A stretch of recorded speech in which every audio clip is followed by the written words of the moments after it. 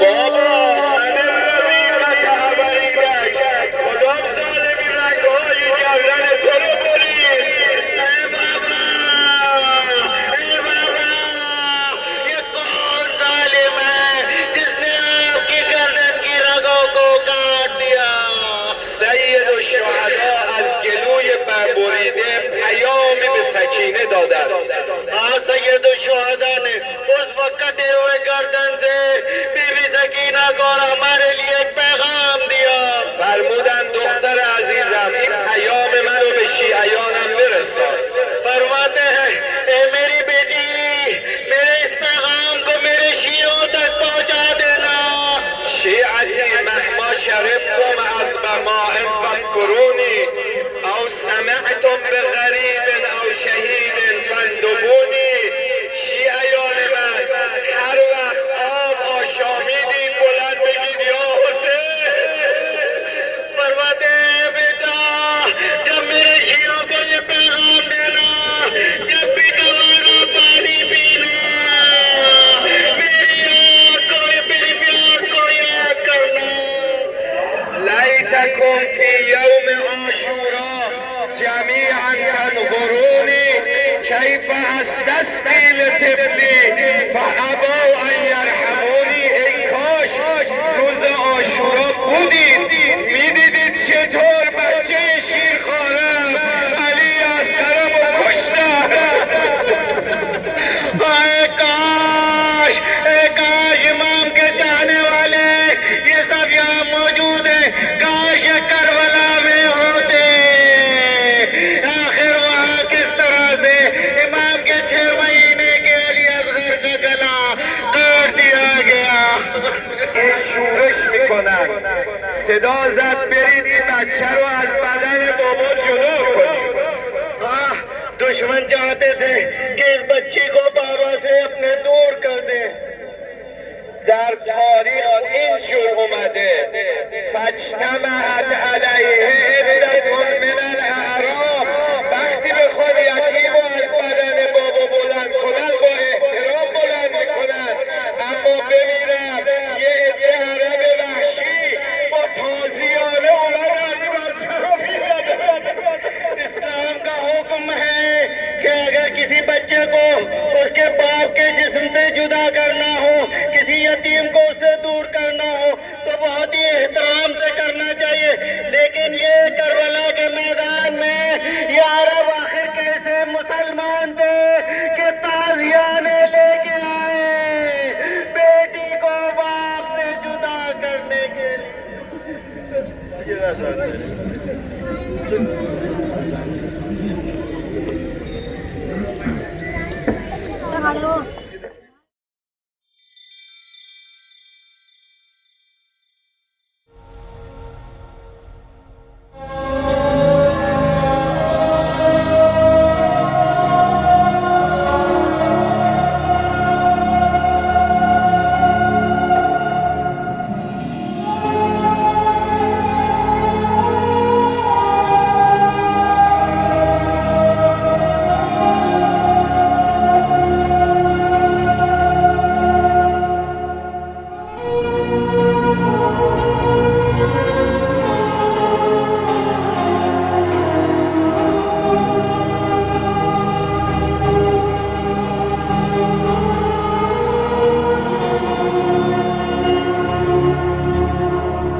لبيك يا خامنئي لبیک یا خامنئي لبيك يا سيستاني لبيك يا سيستاني نعرہ